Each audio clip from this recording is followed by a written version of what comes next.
আপনার বয়স কি 20 থেকে 30-এর কোঠায়? অভিনন্দন, আপনি নিজের জীবনটা নিজের হাতে ধ্বংস করার প্রজেক্টে দুর্দান্তভাবে এগিয়ে যাচ্ছেন।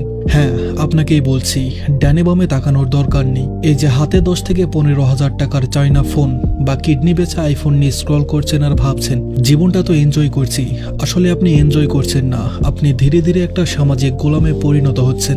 30 বছর পর যখন বাপের হোটেল বন্ধ হবে আর পকেটে একটা সস্তা সিগারেট কেনার টাকা থাকবে না, তখন বুঝবেন এই তথাকথিত এনজয়মেন্ট আপনার পশ্চাৎ দেশে কিভাবে লাথি মারে।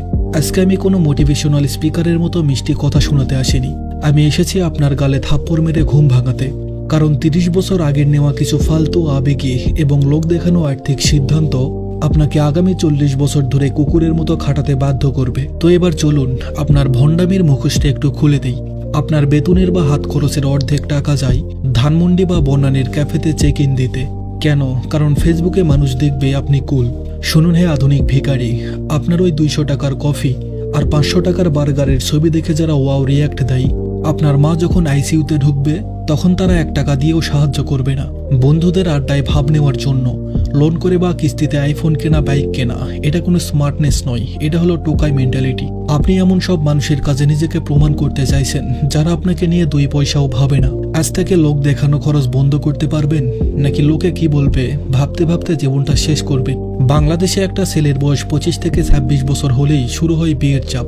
আর বিয়ে মানেই 10 লক্ষ টাকার ডেকোরেশন, 5 লক্ষ টাকার স্বর্ণ আর 500 মানুষকে বিরিয়ানি খাওয়ানো। কার টাকা এটা? বাপের পেনশনের টাকা নাকি ব্যাংক লোন? যে মেয়ে বা ছেলের জন্য আপনি 30 লক্ষ টাকা খরচ করে একদিনের বাদশা সাজেন, সেই টাকার লোনের কিস্তি শোধ করতে গিয়ে আপনার আগামী 10 বছরের দাম্পত্য জীবন নরক হয়ে যাবে। হানিমুন শেষ হওয়ার আগেই শুরু হবে সংসারে অভাবের ক্যাচাল। সমাজ আপনাকে শেখায় বিয়েতে খরচ না করলে মান সম্মান থাকবে না। আর আমি বলি কি, পকেটে টাকা না থাকলে মান সম্মান এমনিতেই থাকে না। ওই 500 বিরিয়ানি খাদক আপনার সংসারের বাজার করে দিবে না। সাহস আছে কোর্ট ম্যারেজ করে সেই টাকাটা ব্যবসায় লাগানোর, নাকি সমাজের ভয়ে লেজ গুটিয়ে পালানো ভীরু আপনি? শহরে থাকেন মেসে, বাথরুমে কলে পানি থাকে না।